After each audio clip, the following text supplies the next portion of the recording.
Welcome to the deep dive. If you're looking for that shortcut to really being well informed or maybe solidifying those current affairs for your UPSC prep, you're in the right place. We take the latest articles, research, our notes, and boil it all down. Today, we're diving into the key national and international developments from July 27, 2025. This is part one of our series. Now, for many regular listeners, some topics might be a good revision, firming up things we've touched on. Others will be fresh insights. The goal, as always, get you informed, fast, thoroughly, and maybe with a few surprising facts. That's right. And we'll be covering quite a range today. Legislative actions, international relations, tech advances, environmental points. We really want to help it connect the dots, see the bigger picture, which is, well, absolutely vital for competitive exams. Okay, let's unpack this then, starting our deep dive with governance, law, and societal well-being. So first up, the Ministry of Information and Broadcasting. They've told online intermediaries to block 25 websites hosting obscene content. That sounds like a significant move in digital regulation. What's the actual legal backing for this? Right. It's not just out of the blue. It's based on a multi-layered legal framework. Primarily, it's the Information Technology Act 2000. Specifically, you've got Section 67 and 67A dealing with obscene or sexually explicit electronic material. Okay. Then there are the IT rules from 2021, the intermediary guidelines, which put more onus on the platforms themselves. And it also draws on Section 294 of the new Bharatiya Nyaya Sanhita 2023, plus Section 4 of the Indecent Representation of Women Act from way back in '86. Wow, okay, that's quite a few legal instruments. But this term obscene content, legally speaking, what does that actually mean? Is it like a fixed thing? Well, it's generally defined by society's accepted standards at the time. So content that's seen as offensive, disgusting, or morally degrading. The tricky part is those standards can shift, Sure. Now, why ban it? Article 19.2 of the Constitution allows reasonable restrictions on free speech for decency and morality.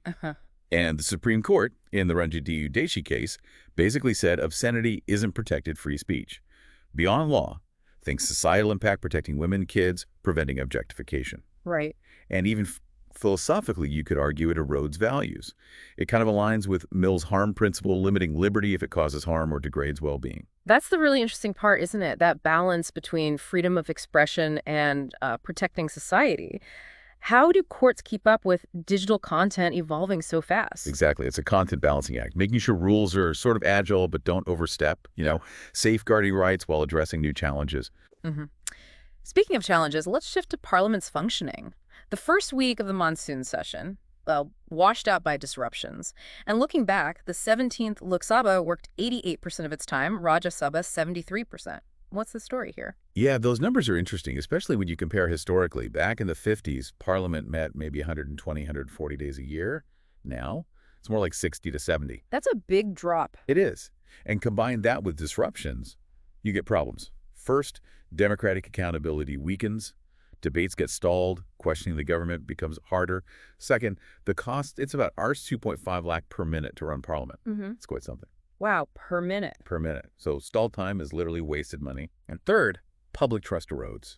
If people see MPs just focused on disruption, not issues, faith dips. Yeah, it feels less like deliberation, more like something else. So what can actually be done? Are there concrete measures to tackle these disruptions? Well, there are proposals. One idea is dedicating specific time for the opposition, like in the UK where they get 20 days a year to set the agenda.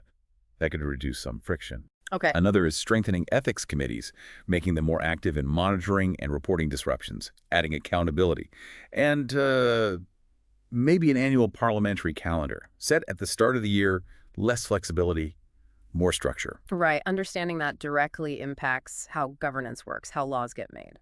Okay. From Parliament, let's turn to education and a really serious issue, student suicides and mental health. The Supreme Court stepped in the Sukhdev Saha versus State of Andhra Pradesh case. What was the court's take?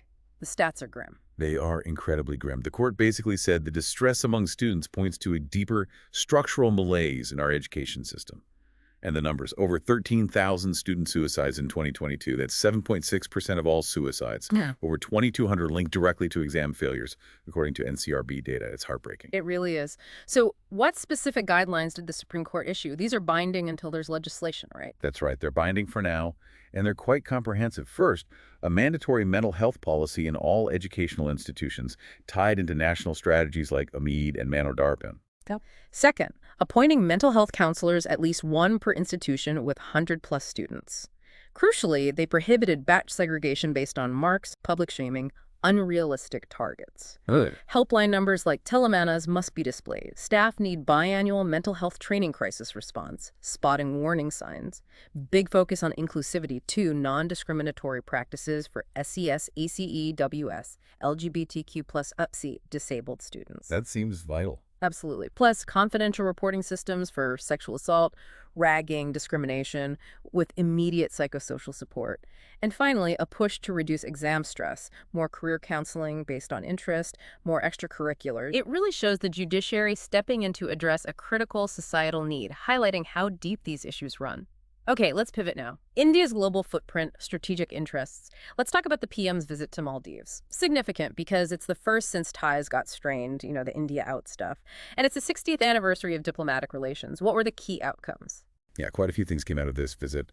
A big one is a line of credit, Log E, of 4,850 crores to Maldives. That's aimed at helping them with debt repayment on existing Indian loans. Okay, that's substantial. Definitely. Yeah. Also enabling UPI in Maldives, that's a big step for digital payments. Terms of reference for potential free trade agreement were discussed. And then 6 MIGUs were exchanged: fisheries, meteorology, digital infrastructure, UPI again, Indian pharmacopoeia.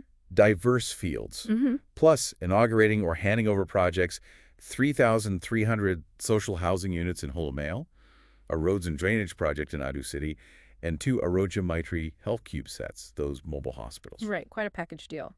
So zooming out, what's the actual strategic significance of Maldives for India? Why is this relationship so important? It's crucial on multiple levels.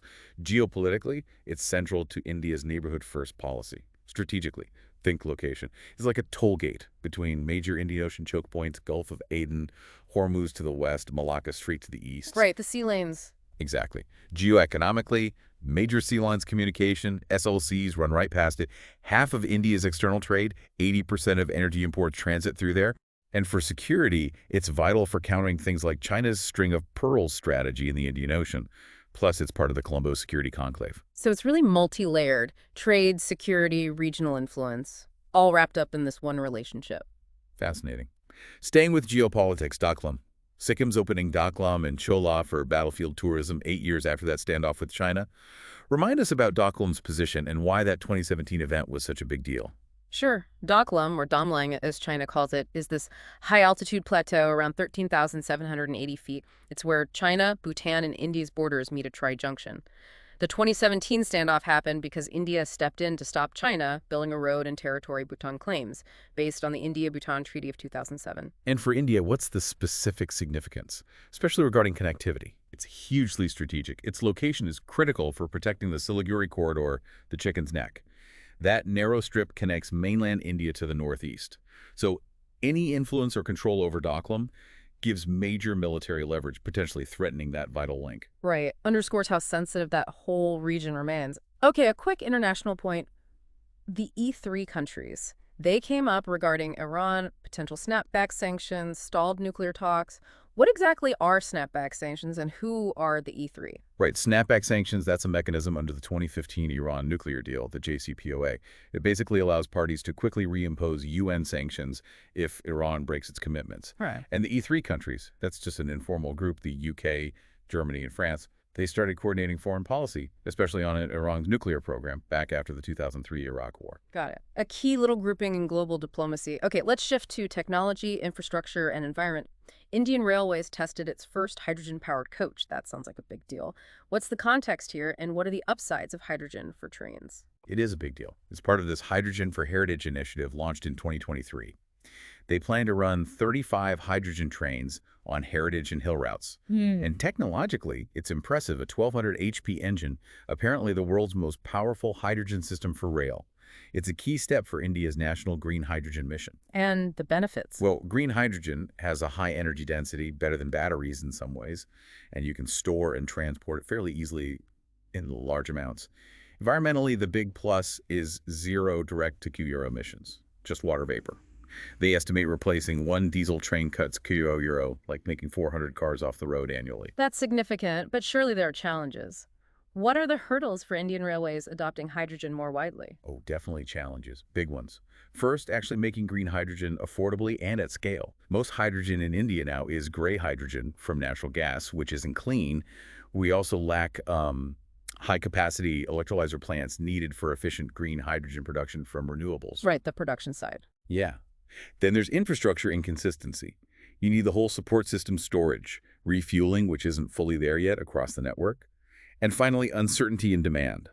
There's no clear roadmap for how much hydrogen railways will actually adopt, which makes investment tricky. So what's the way forward then? Well, they could expand pilot projects, maybe beyond just heritage routes, build up the supply chains, perhaps prioritize routes where electrification is difficult, like low-frequency remote lines. And lots of collaboration needed with ministries, PSUs, to scale up green hydrogen production itself. It really shows the ambition for sustainable transport, but also the practical hurdles involved. Okay, another big infra topic. The Regional Rapid Transit System, RRTS. A parliamentary committee looked into it, NCRTC's role, its relevance for urban growth. What exactly is RRTS and why do we need it? So RRTS is basically a new kind of commuter rail, semi-high speed, high frequency, designed to connect major cities with their suburbs and nearby towns, the whole regional urban area. Yeah. And the need, well, primarily urban congestion. Projections show over 40% urban population by 2030. Yeah, traffic is already intense. Exactly. So RRTS aims to cut travel time, boost productivity for commuters. It also helps spread development more equitably, connecting peripheral areas to urban centers. And it ties into government goals like smart cities, Make in India, Atmanirbhar Bharat. And did the committee have recommendations? Yes. Key ones included states setting up a Unified Metropolitan Transport Authority, UMTA, which the Metro Rail policy actually mandated back in 2017 for better planning. Also, planning big metro systems with the wider region in mind for smoother integration, and importantly, multimodal links connecting RRTS smoothly with airports, railway stations, bus stands. Integrated planning seems absolutely key there. All right, switching to the environment. Mycorrhizal fungi. There's this underground atlases from SPUN highlighting that over 90% of their hotspots are outside protected areas. What are these fungi and why should we care, especially regarding climate? They're fascinating, actually. Mycorrhizal fungi form this symbiotic relationship with like 80% of plant species. They make up a huge chunk, maybe 30% of living microbial biomass in soil. Their importance, huge. They help plants grab nutrients, especially phosphorus, and they're vital for carbon sequestration. They use QROs released by plant roots, locking carbon into the soil. Wow, hidden powerhouses. And this links to the bigger worry about climate tipping points, right? Recent research suggested the 2023 marine heat waves might signal one. What is a tipping point? Yeah, the link is crucial. A climate tipping point, according to the IPCC, is basically a critical threshold. Once you cross it, the system can shift dramatically, often irreversibly. Think of, say, a rainforest suddenly tipping into a dry savanna state because of persistent changes. So like a point of no return. Pretty much, or at least a very hard-to-reverse change. Examples the IPCC mentions include potential Amazon rainforest dieback, slowdown of major ocean currents like the Atlantic circulation, or widespread permafrost thaw releasing massive amounts of greenhouse gases. It really makes you think understanding these hidden underground networks and these global thresholds is just critical for figuring out sustainability. Okay, briefly on defense tech. DRDO tested an advanced UAV-launched precision-guided missile, the ULPGM-V3. What's special about this one? Key features include a high-def dual-channel seeker, helps it hit various targets accurately. It can be fired from planes or high-altitude areas, works day and night. And it has a two-way data link, meaning you can update the target or aim point even after it's launched. Okay, enhancing that precision strike capability. Moving to social initiatives and some quick updates. First, Adult Pension Yojana, APY. It crossed 8 core enrollments. Quick reminder, what is APY? Right. APY is aimed at the unorganized sector workforce, tackling longevity risk and lack of retirement savings. It's under the Ministry of Finance run by PFRDA. Basically, any bank account holder aged 1840 who isn't an income taxpayer can join. They contribute and get a guaranteed pension of $1,000 to $5,000 a month from age 60. Huge for financial inclusion. Definitely a success story there. And another initiative, CRBIC in agriculture, using digital tech for financial resilience. Yes, CRBIC, collection of real-time observations and photo of crops. It's a mobile app under the Pradhan Mantri Bima Yojana, the crop insurance scheme. Farmers take geotagged photos of their crops throughout the cycle. An AI platform analyzes these photos, extracts info, and it's all shown on a dashboard. Helps with monitoring, potentially insurance claims too, funded via a special tech fund under PMFBY. Using tech to empower farmers. Good stuff. Okay, place in news. The Democratic Republic of the Congo, DRC. There was a recent peace deal signed in Doha involving the M23 rebel group. Why is the DRC significant? The DRC is huge, right in Central Africa. Borders 9 countries, has that small Atlantic coast, known for conflict zones like the Kivus, Ituri. Geographically, you have the massive Congo River crossing the equator twice, plateaus like Katanga, big lakes like Tanganyika. But critically, resources. The DRC produces about 3/4 of the world's cobalt, essential for batteries, electronics. That cobalt figure is key, makes it incredibly important globally despite the conflicts. And finally, a quick but important update from India. President's rule extended in Manipur for another 6 months. Can you just recap the basics of President's rule? Sure. It's under the emergency provisions, Part 8 of the Constitution, 2 main grounds. Article 356, if there's a breakdown of constitutional machinery, meaning the state government can't function according to the Constitution. Or Article 365, if the state fails to follow directions from the union government. It's imposed for 6 months initially, extendable up to 3 years with Parliament's approval every 6 months. Right. Good refresher on the constitutional basis. And that brings us to the end of our deep dive for July 27, 2025, Part 1. Wow, we covered a lot. Digital rules, how Parliament works or doesn't, foreign policy moves, big tech like hydrogen trains, and crucial environmental points like fungi and tipping points. Yeah, quite a mix. And hopefully connecting these dots gives you those crucial insights, whether for exams or just staying genuinely informed. You can really see how interconnected everything is when you look at the bigger picture. So what's the main takeaway for you listening in? I guess it's seeing how laws, tech, global politics, they're all constantly shifting and shaving things, and you need that nuanced view beyond just the headlines. And maybe a final thought to chew on. Think about things like hydrogen power or digital farming. Hugely promising, right? But they face real hurdles. Infrastructure, policy. What do you think the next big obstacle might be for these kinds of innovations? And how might we overcome it? That's a great question to ponder. Thanks so much for joining us for this deep dive into the current affairs of July 27, 2025, Part 1. And hey, if you found this useful, illuminating, please do hit like and subscribe. It really helps us bring more of these focused explorations to you. Until next time, keep digging deeper.